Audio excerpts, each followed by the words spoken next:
support. Hello, and welcome to 5 Ways VISTA Leaders Support Members and Projects.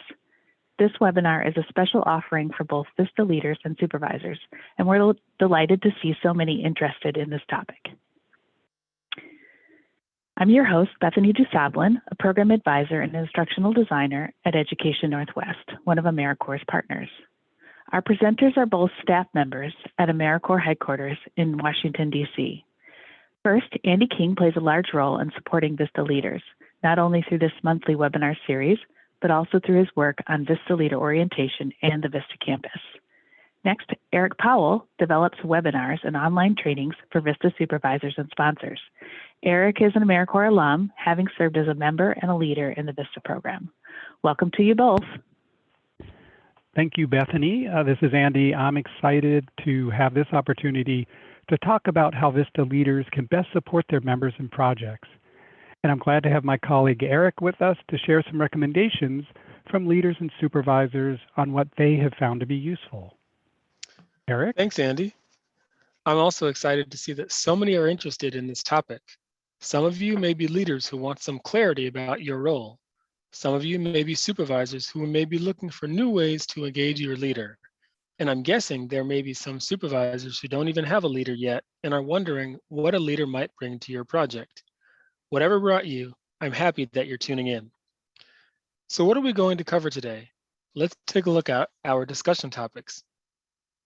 First, we will look at appropriate ways VISTA leaders can support their members and project in 5 different areas.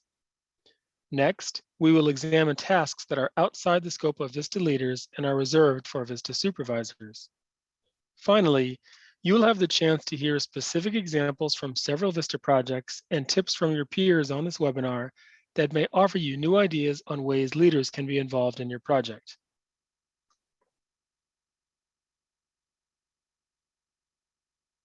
There was a chat question that was posted on the first slide before we began the webinar. And we wanted to give you a chance to respond now, if you haven't already. So that question, and it's also up on the screen, is what is one role distinction you discussed early on with your supervisor or leader? Was there some tasks or activities where there were questions about who was responsible or cases where the lines seemed blurred? If so, please share those in the chat. So that everyone can see your responses, please send your responses to everyone using the drop-down menu.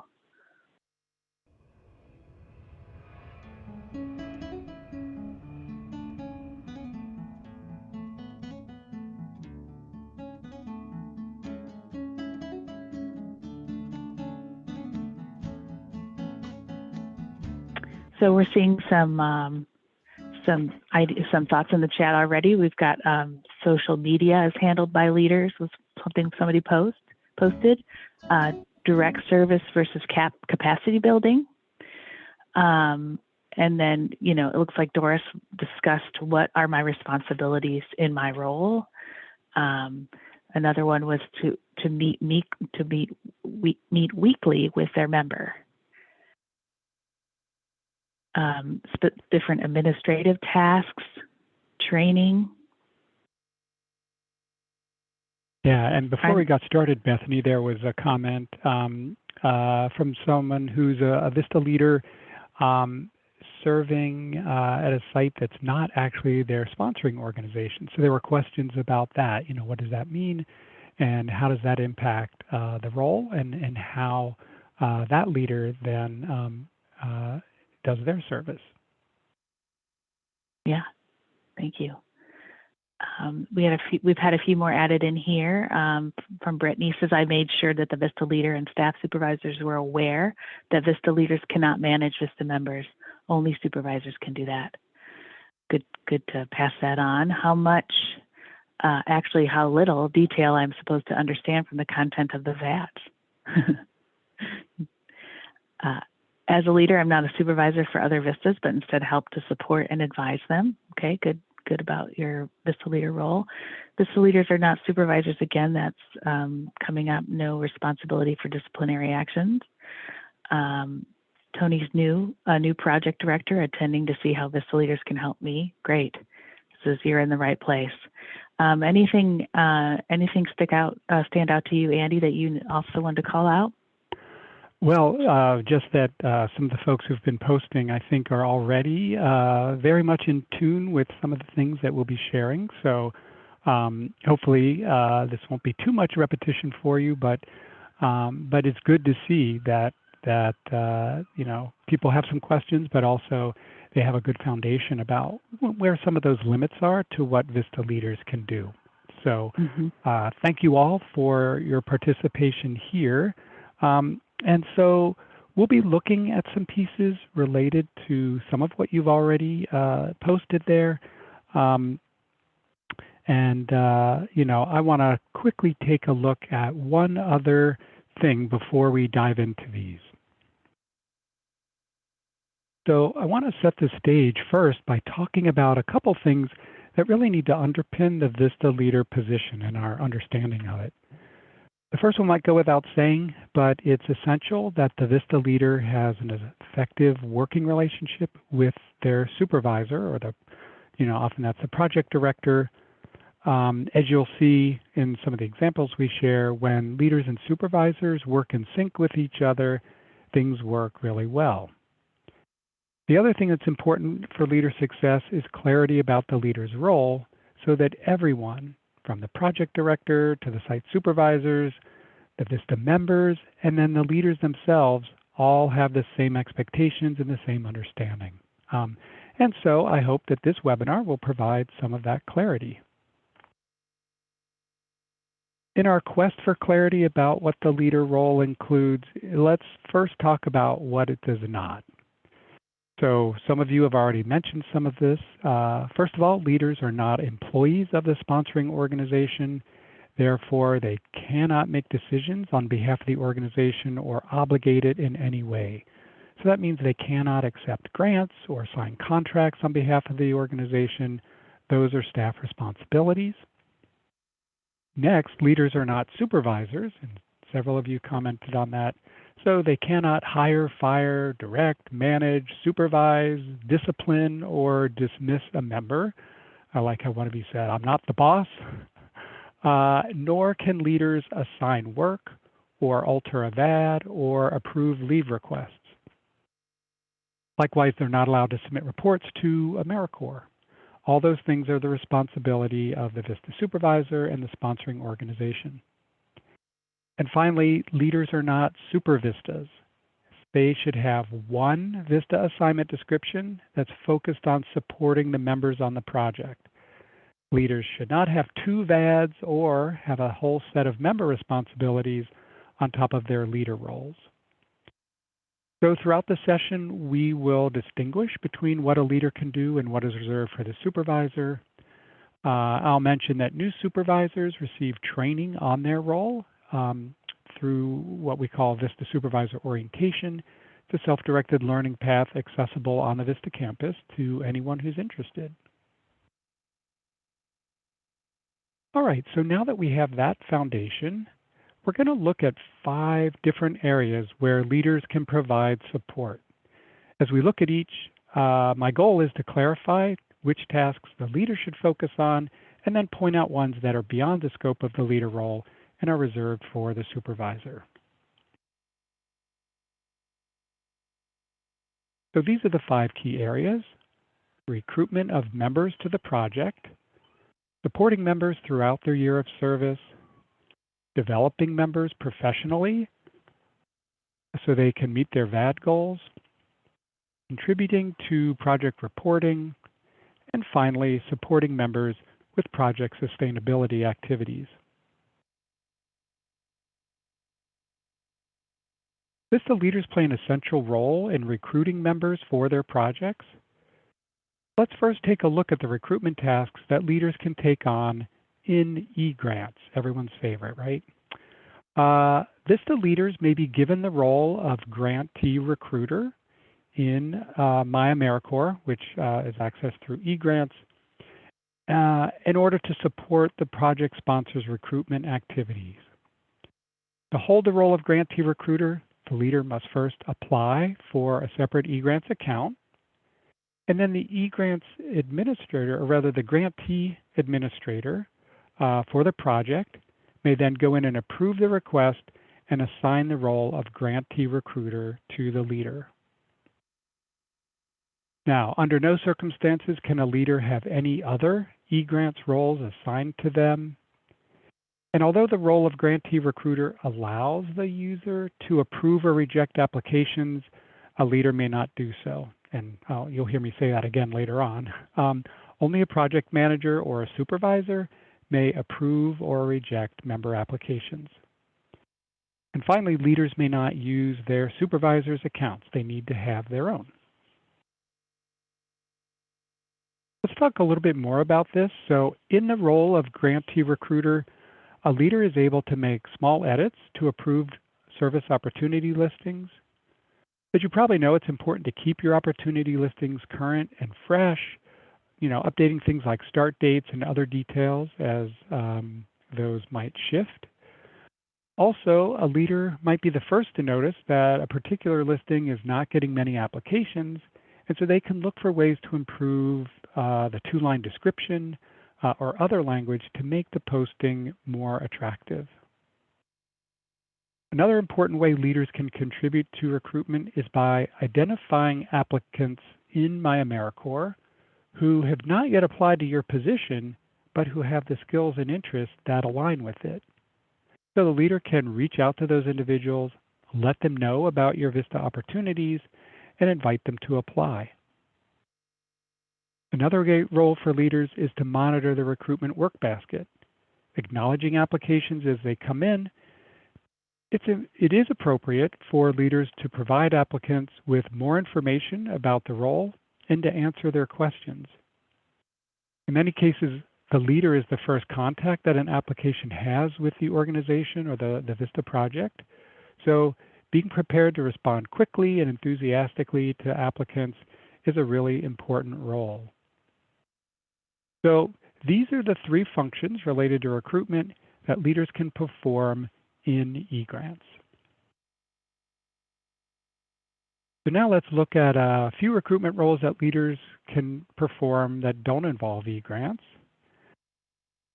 Leaders typically have a role in marketing open VISTA positions, and often they create and then implement a marketing plan. As I'm sure many of you know, these days it can be harder to find ready audiences, so it may be challenging to figure out where to find potential members and how to get the word out to them. Leaders, though, are usually pretty well positioned to see quickly which efforts work and which ones don't, so they can update the marketing plan and make it more effective for the next recruiting cycle. Also, by being in communication with applicants, they can get a sense of how applicants learned about the position and then apply that information to future efforts. Leaders are able to draft service opportunity listings based on the approved VAD, of course, and then send them to the supervisor for approval and posting in eGrants. The VISTA campus includes a learning path on VISTA member recruitment, and that includes a collection of recruitment resources, including a template for creating a recruitment plan and a marketing worksheet that will help you to write a service opportunity listing. There's also an on-demand webinar on crafting a compelling service opportunity listing.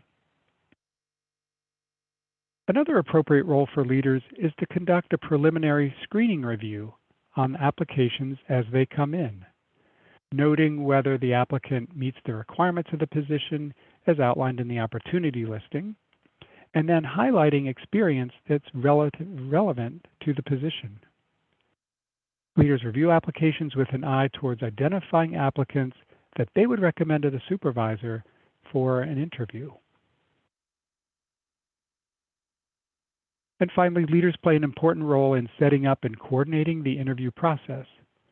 Once the supervisor has approved a list of applicants to interview, the leader can set up the interview team, schedule interviews, and manage all the communications surrounding them. Leaders also participate in interviews along with the supervisor. And afterwards, they can share their observations with the supervisor, who will ultimately make the selection decision and then act on it in e-grants. So those are some leader roles in recruitment, and I'm sure there are other ways the leaders are supporting recruitment at your project, and I'd like to hear what systems or tools you use at your project for managing recruitment roles.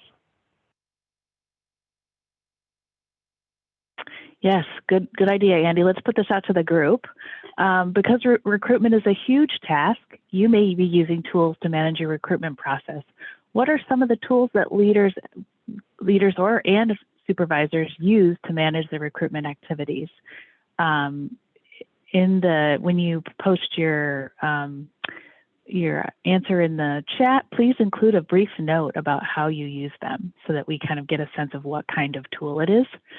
And if you have tools or samples that you'd like to share with those watching or participating today, please feel free to email Andy at andyking@cns.gov, and he'll compile them to be shared afterwards. Okay, looks like we've got LinkedIn and Indeed.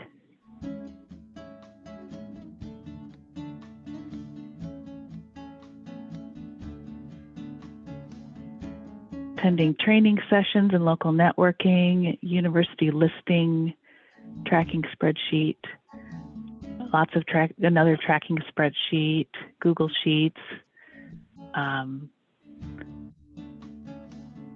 posting out to connections in the city and to Peace Corps groups, existing networks and relationships, smart van system, a voting system, Handshake, Idealist, normal social media outreach that we use for employment along with specialized recruitment. Another one for Handshake, other people using Excel spreadsheets to track applicants, Facebook listings, local community colleges, spreadsheets. My sponsor is finishing their relationship with AmeriCorps at the end of my service, so I've never had a chance to participate in recruitment. Thanks, Thomas. Weekly recruitment check-in meetings with other leaders and supervisors. Targeted social media apps. Someone Beth mentions Purple Briefcase.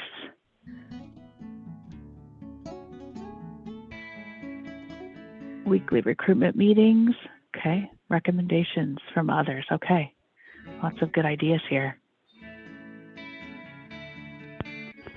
Yeah, absolutely. Lots of great ideas there. Feel free to keep them coming. It sounds like, there's a lot of alignment. A lot of you have set up some local tracking systems or spreadsheets and the like. If you're especially proud of any of those, or you think that you've built something that you'd be willing to share with others and prevent them from having to reinvent it, as Bethany mentioned, feel free to email it to me. My email is there on the screen, aking@cns.gov. If I get any, I'll be happy to share those out with everyone who's on the session today. So thanks everyone for participating there. Let's move on now, and we'll take a look at supervisor roles in member recruitment. So here are some of the recruitment tasks that really are outside the scope of the VISTA leader role, and so they're the responsibility of supervisors. First, as mentioned, leaders are not the ones to make the decision on which candidates to select. That has to be done by the supervisor. Similarly, leaders cannot extend an offer to applicants or notify them that they've been selected or not selected for service. That official notification, again, is a supervisor's role. And finally, only the VISTA supervisor is legally authorized to accept or reject member applications in e-grants. So next, I'm going to ask Eric to share with us some tips and tools for recruitment that have come from some VISTA projects out in the field. We certainly do have quite a few tips and tools, and for each area that we discussed today, the tips and tools that leaders can use to support their efforts will be shared. Supervisors may also find these useful. In the case of recruitment, leaders can help increase their project's ability to connect with and engage diverse populations in VISTA service. Previous VISTA leaders developed a resource on recruiting diverse members. That resource includes a list of inclusive marketing and outreach strategies with tips on using inclusive language around gender, race and ethnicity, disability, age, and spoken language. Additionally, this resource covers some suggested best practices for making opportunities posted on MyAmeriCorps more inclusive. Finally, the resource lists some ideas about where to post to reach a broader audience. And as Andy mentioned earlier, there is a VISTA member recruitment learning path on the VISTA campus. You can find it on the catalog, click Learn More, and then subscribe to the training to access the contents. It begins with a tutorial on the VISTA member recruitment steps. It offers recruitment resources such as a recruitment plan worksheet, a marketing worksheet, along with guides for screening and interviewing. In addition, there's a whole series of on-demand webinars on topics like developing a recruitment plan, virtual marketing, rural recruitment, as well as the one Andy mentioned on crafting a compelling service opportunity listing. This is also where you can find the information about appropriate leader roles in recruitment and e-grants. Third, we'd like to call your attention to the VISTA member recruitment planning calendar. This is an interactive resource that was developed by a group of VISTA leaders. The recruitment planning calendar gives an overview of the steps of the recruitment process, and it identifies an ideal amount of time needed for each step. It's built in Microsoft Excel, and the steps and formulas can be adjusted to match and fit your project's process and needs. You simply start by entering the intended start date for the position you are recruiting for. Then the calendar automatically populates dates for major recruitment activities. This can be a huge jumping off point or just a quick way to see when you ideally need to get started on a particular step in the process.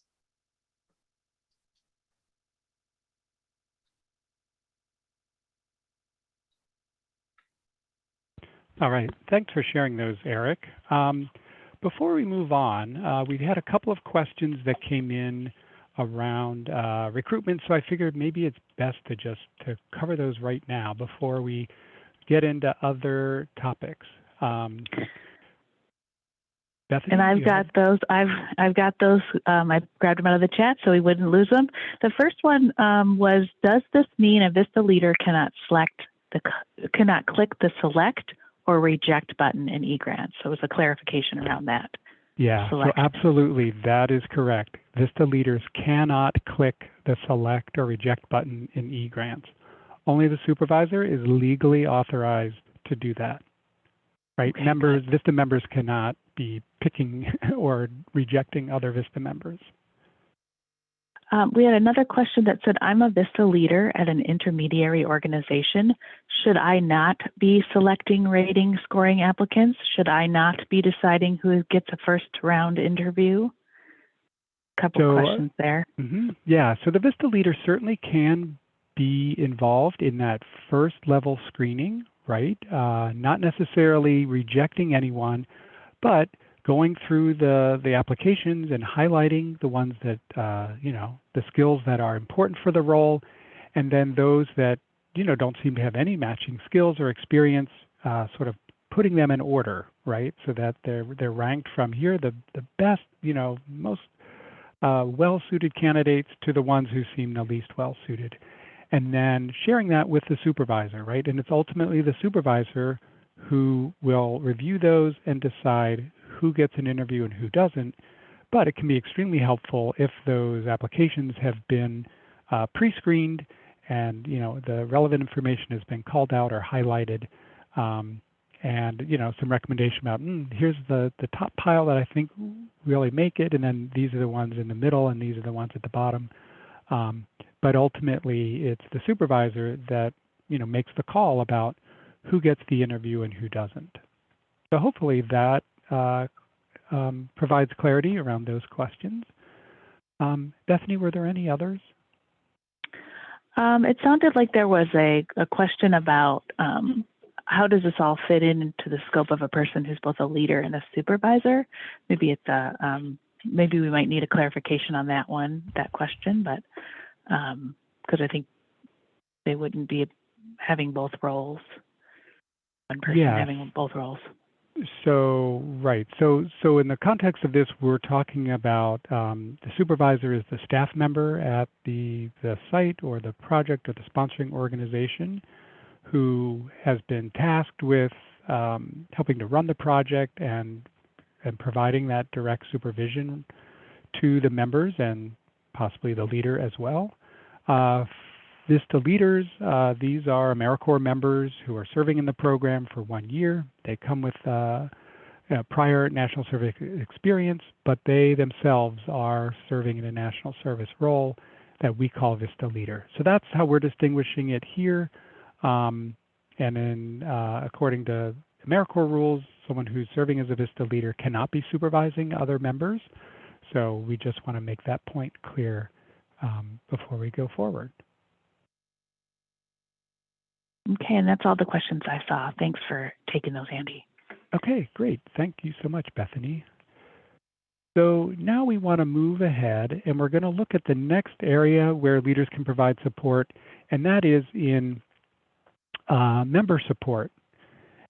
Member support is often a major part of a leader's activities, especially early on in the member's term. Member support includes things like orienting members to the work site, connecting them with the right people in the organization or the community, and other helpful service-related information. This is the day-to-day info that leaders share to keep members from getting stuck so that they can move forward with their VADs effectively. And we've seen one big dimension of this is offering support in the personal realm. So helping members who relocated to get settled in the community. And for all members, assisting them with things like making ends meet on the living allowance or, just practical day-to-day kinds of support. Next, leaders often manage communications with members about the project. And this can include things like keeping them up to date on what's happening in the organization or the VISTA project, reminding them about upcoming events or deadlines for reporting and other useful information. Sometimes the communication can take the form of a newsletter or other regular communication channels. And generally, leaders are not expected to step in and solve problems for their members, but sometimes members need help in solving the problems that come up. So leaders are often well equipped to coach members through their own problem-solving steps, such as helping the member to explore the cause of the problem, helping the member to generate some creative solutions, and then encouraging the member to make a plan to address the issue. And finally, leaders also assist members with planning and implementing their VAD activities. And that can include things like helping them manage their time and their tasks, helping them, set up some kind of a system so that they can stay on track, assisting with long-term planning, and then identifying resources that can help them to achieve their VAD goals. And I want to mention a few member support tasks or activities that are reserved for supervisors. So first, only supervisors can approve or deny requests for leave, for time off.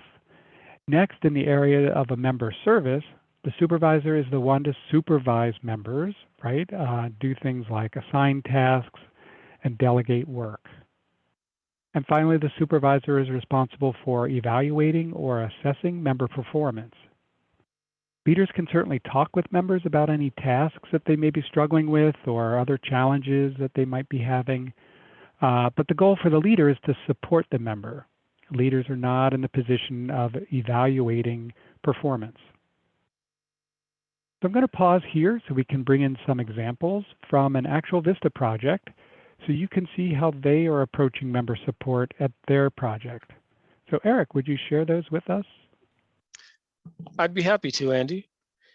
Here are some resources specifically related to member support. Leaders can be a huge asset to parts of the on-site orientation and training, Building your team and engaging them as individuals should really start early during their orientation. There's a resource that lists a variety of ways that you can engage your team during meetings. They are interactive and they focus on engaging people by finding out what they want to know or by getting team members acquainted with one another. Since leaders are often not located in the same physical location as their members, most of the ideas can be adapted to a virtual setting. Team meetings are a great place to engage members to talk about common issues that come up. And you may want to even consider walking the team through the ups and downs that many members face as a way to front load and prepare members for these common experiences and assure them that you will be there to help support them. A big area of support that leaders provide is around helping members assess where they are with their VAD and the activities they are supposed to complete during the year. It can be more manageable for the member to break down activities into smaller parts and assign a timeline to them to making progress. Checking in monthly about progress and challenges that they need help overcoming is also a role that leaders are likely to play. Finally, here's a tool that we think can be helpful for member support, particularly in the area of helping members navigate challenges. It's called the Stop, Start, and Continue tool, and it guides members in reflecting on what they should stop, start, and continue doing to effectively deal with challenges. This tool can be filled out together with the member as part of a conversation, or simply as a reflection worksheet the member starts and then discusses with the leader. It helps the member realize that they can only control certain aspects of their position, and the leader can help them identify changes to make. This resource can be used to focus on work-related challenges as well as interpersonal ones. This next tool is one used by the Serve Philadelphia VISTA program. This tool is called MOCA, and it comes from an organization called the Management Center. We've included a link to this on the resource handout as well as in the chat. The MOCA tool can help set up a clear division of labor and identify point persons for resources. A MOCA is helpful to use when there are a few leaders and program staff working on one project. The tool helps clarify roles and makes it clear who is responsible for what. So let's break it down. The MOCA acronym stands for the 5 kinds of input, which are manager, assigns responsibility and holds the owner accountable. Owner, responsible for getting the work done. Consulted, provides input but not responsible for doing the work. Helper, can do some of the work but not make decisions. And finally, approver, signs off on decisions and on the final product. So an example of how you can use this is with a monthly newsletter. The VISTA project director is the manager and approver. One of the VISTA leaders is the owner. Other leaders and members are consulted for story ideas, and some directly help by providing content or proofing.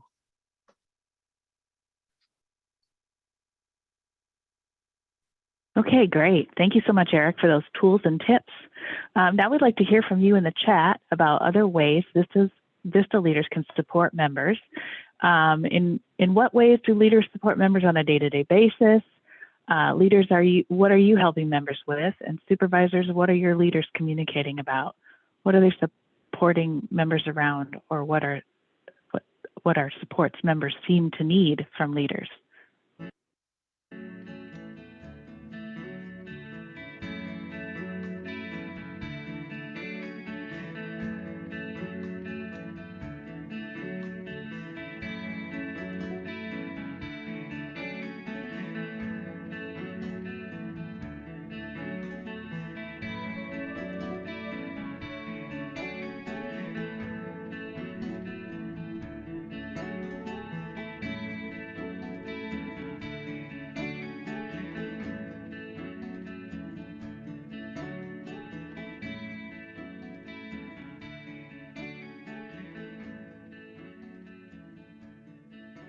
Okay, I'm going to start reading off some of these in the chat. So monthly meetings have come up a couple times. Someone posted that members need motivation, so there's posting a need there. them some information about SNAP. We're also going to address a question that came up in the chat about helping members with benefits. So we'll address that right after this. Encouragement. Let's see here. Emotional support, time management as they navigate their VISTA year. They supporting them around monthly reporting. Let's see here. They need help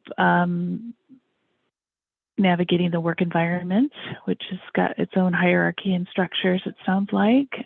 That's very common, I think. Rounding up, their leader does an amazing job rounding up articles and podcasts and resources to share with VISTAs, more encouragement, supporting members as they establish themselves in a new community, one-on-one meetings. Some people are using things like DISC or Myers-Briggs to identify the styles that the members have so that they can better work with them. Brainstorming sessions for new ideas, thinking about skill building and career development. More of those kinds of supports Andy mentioned, housing, funding to live in areas where they're serving, and let's see, more encouragement, transportation. All right, great things to share. Andy, do you have anything that stood out for you in particular? Well, I was just kind of struck by the breadth of support, just the various areas that that leaders and projects and sponsors are providing their members. So I think that is it's really impressive, to see that you all have thought through these things and that you've come up with ways to support your members. So I applaud you for that. Before we move on, there are a couple of questions that came up earlier that I want to respond to, and I also want to thank Aria for sharing in the chat a link to a resource that they developed to help their members navigate things. But in terms of the questions, someone had asked whether VISTA leaders can provide support to members as they navigate things like signing up for healthcare or SNAP benefits and others. And absolutely, yes, leaders can provide that support and help them to navigate through. I'll mention, though, that with some of those, we have to be careful that we are not, to make it clear to the member that we're not telling them, what their choices need to be, or we're not saying that you should sign up for this or not that.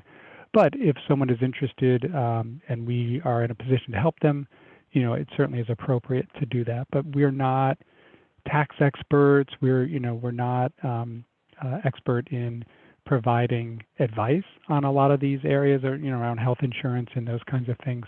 So that's just the word of caution there. And then another question came up about whether leaders are able to provide letters verifying a member's income that they can submit with various types of applications. So I would say in general, no, the leader should not be doing that.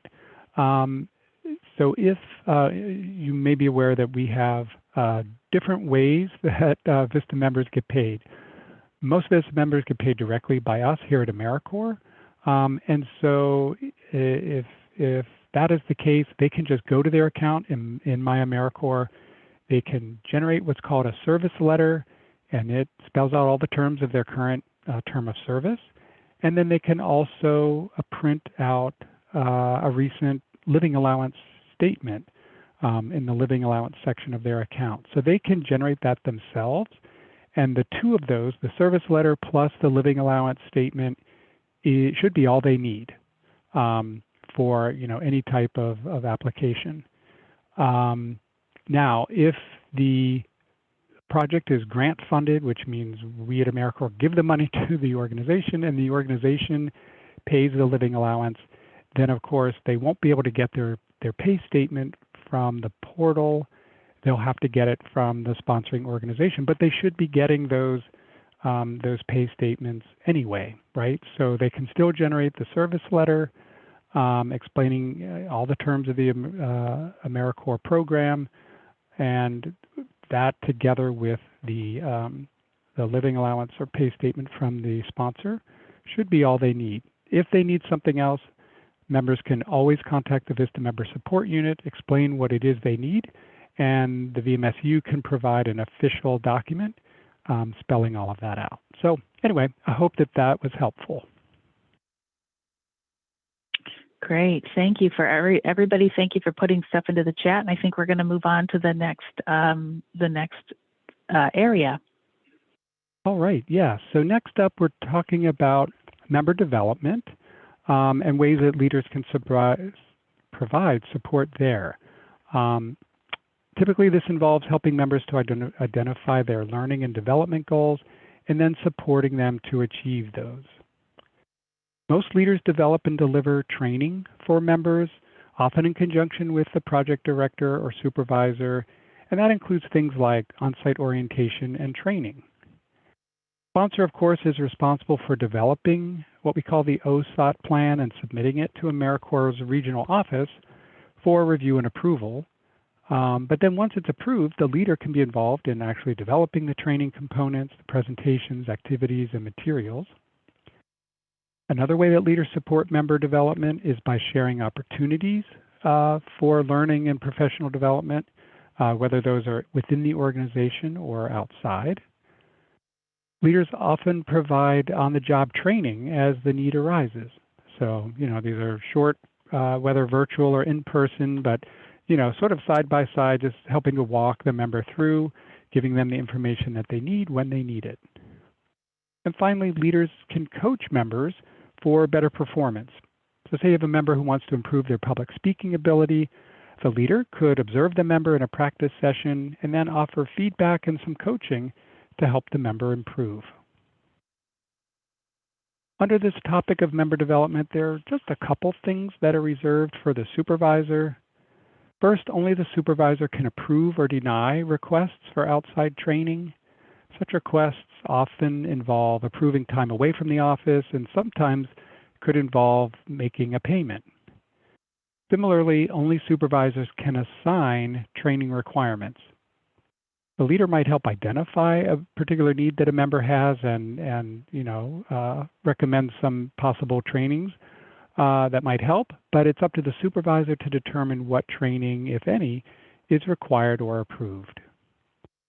So we'll pause again so we can hear from Eric with some tips from the field around member development. We've got some great tips that I'll highlight briefly. There's a professional development self-assessment tool that you can really have members use to identify the skills they need to develop.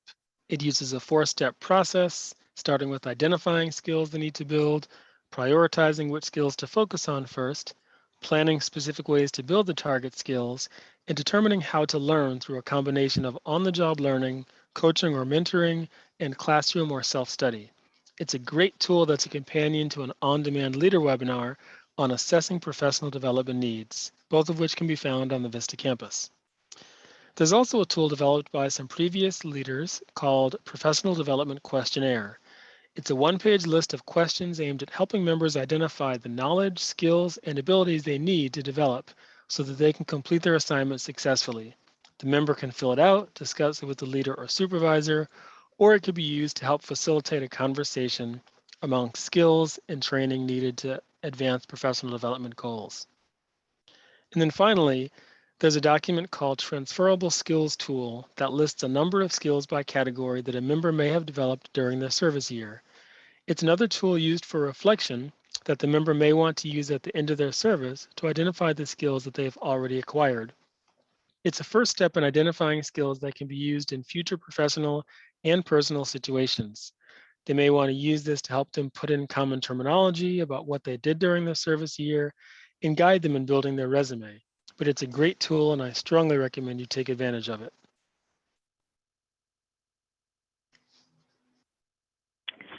Great. Thank you, Eric, again. Those are really helpful. We'd like to hear from the audience or the participants in the chat about other ways VISTA leaders can develop members. I know that there's been some sharing in the chat already from Aria. I hope I'm saying your name right. It looks like people are sharing their email addresses with you to share with them what you've been doing to train your members. And what are other things that leaders can do or are doing to support member development? And what are your favorite learning resources that you use? We'll give you a little bit of time to put some of those in the chat, and then we'll capture those for you.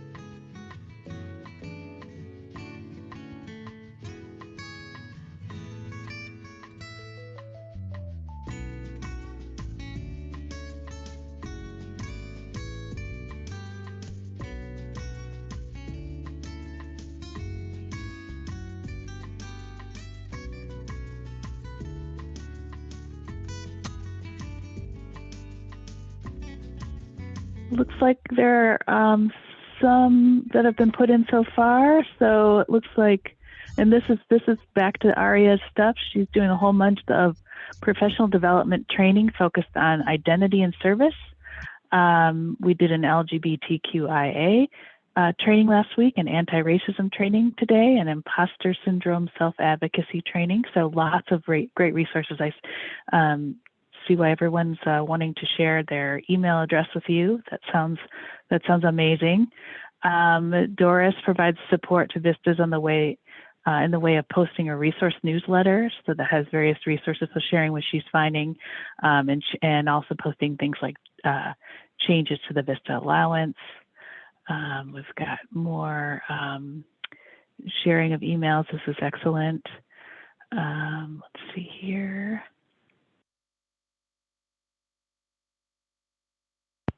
Yeah, I noticed a wide range of training topics that are mentioned here.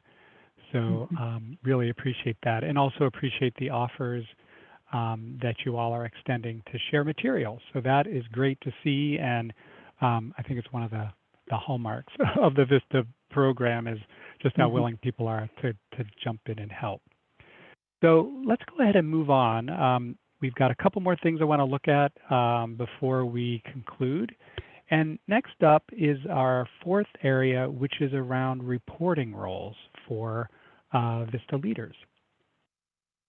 In general, leaders play a supporting role in reporting, but there are several things that they can do. And first up, leaders often support supervisors by reminding members to fill out their timesheets. Of course, it's only the sponsor who can actually do the supervisor can do the approval, but the leader can make sure that members know how to use the system and when it's due. And virtually all VISTA members have a role in reporting on their own service activities. The orientation they get usually includes the kinds of data that they should be collecting and submitting and when it's due. So the VISTA leader can be part of that training, but they can also take on the tasks of reminding members so that they submit their reports on time. Leaders can also review the reports that members submit to make sure that everything is clear and complete, and then they can do the follow-up if something needs to be corrected. If you engage leaders in that, then you'll want to build a little bit of time into the submission deadline for members so that there's time for that extra layer of review.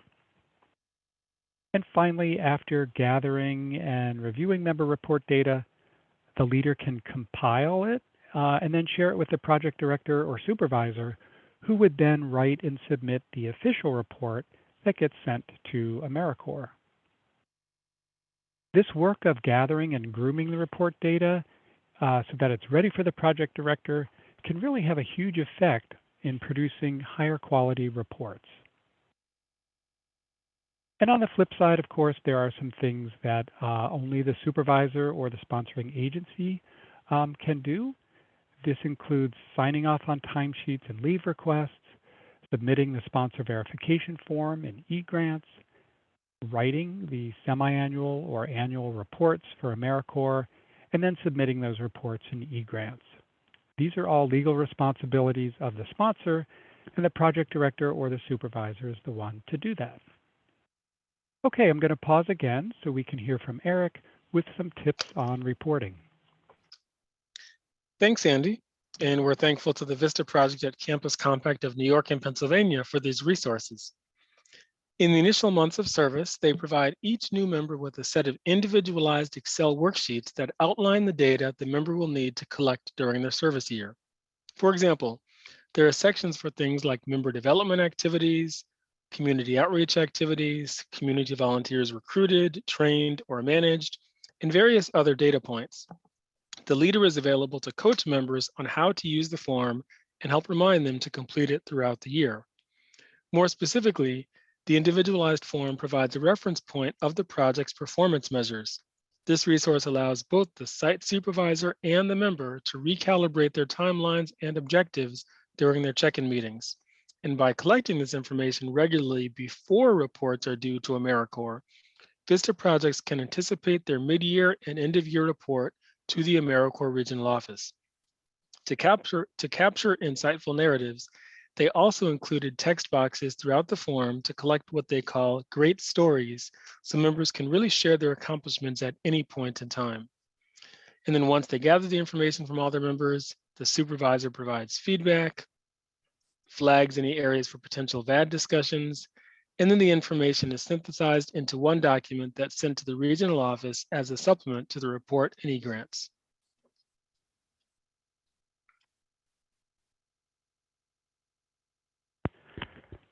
So our last area is project sustainability, and there are a few things that leaders can do in this area.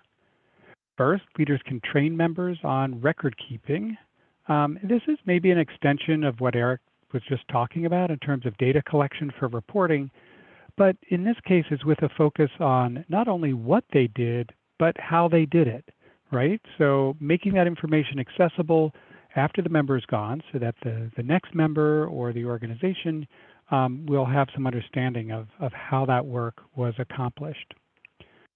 Also, leaders can train members on how to create a sustainability binder or other resources to help ensure that smooth transition to the next member or to guide the organization to continue the work after the VISTA project concludes. And finally, leaders can identify and obtain sources of support for the VISTA project. That could include funding or partnerships that could support multiple members' work. And though leaders can support project sustainability, they ultimately aren't the ones responsible for it. That is the realm of the sponsor and the project director to ensure that the work will continue after the VISTA members are gone. So that's the last of our 5 ways. Now let's look at some helpful tips around sustainability. Eric? Thanks, Andy. Here are some ideas shared by other leaders on how to support members in ensuring the sustainability of our work. So first, we recommend creating an opportunity for members to discuss capacity building and sustainability and their relationship with each other. You want to move the discussion to concrete activities that build capacity and how you show the capacity has been built. Next, we mentioned that during check-ins, discuss the capacity building aspects of the work and how important it is to VISTA work.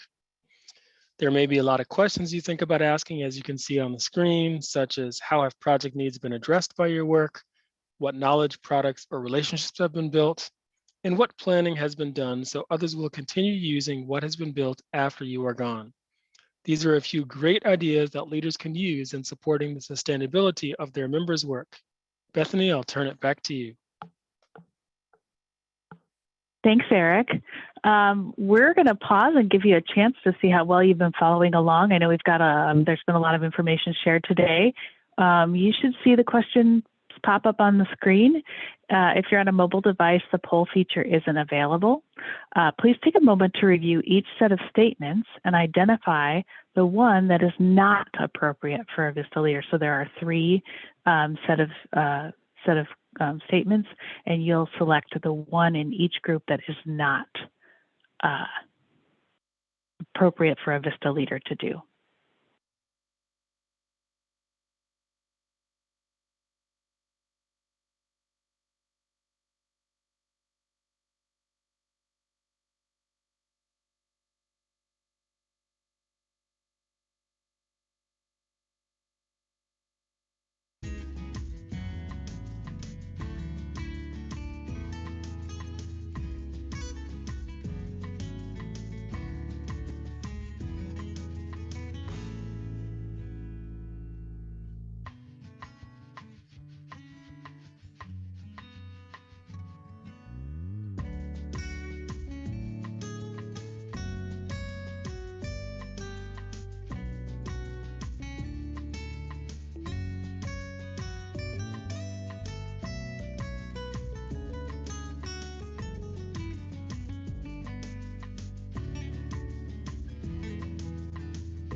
Okay, we're going to give you 10 more seconds, and then we're going to go over the correct responses.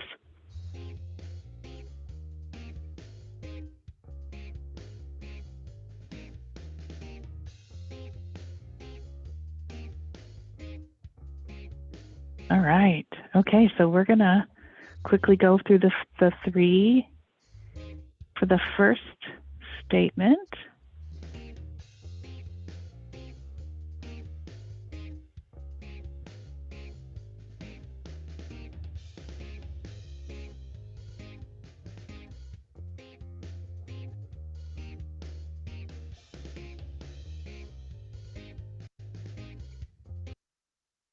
okay, so for the first statement that we have, in the first set, the correct answer was C.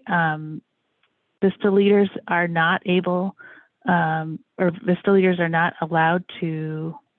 It's not appropriate for leaders to email applicants offering them a position. Okay.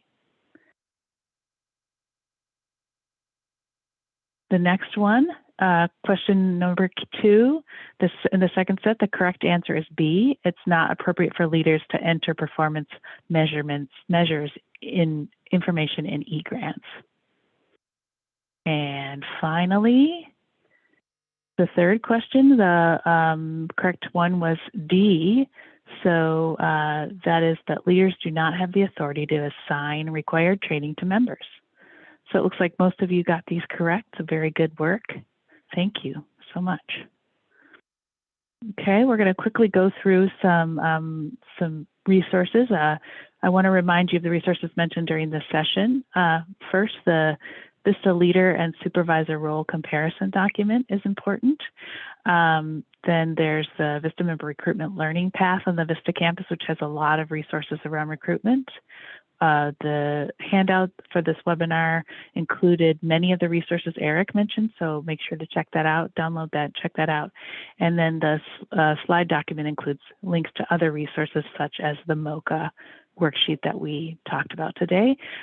Before you go, we'd love for you to take our survey and just take a chance to let us know how we did. It's really important that we get your feedback, so we really appreciate that you'll do that. If the survey it may have already popped up in your browser window, but if not, there's a link in the chat.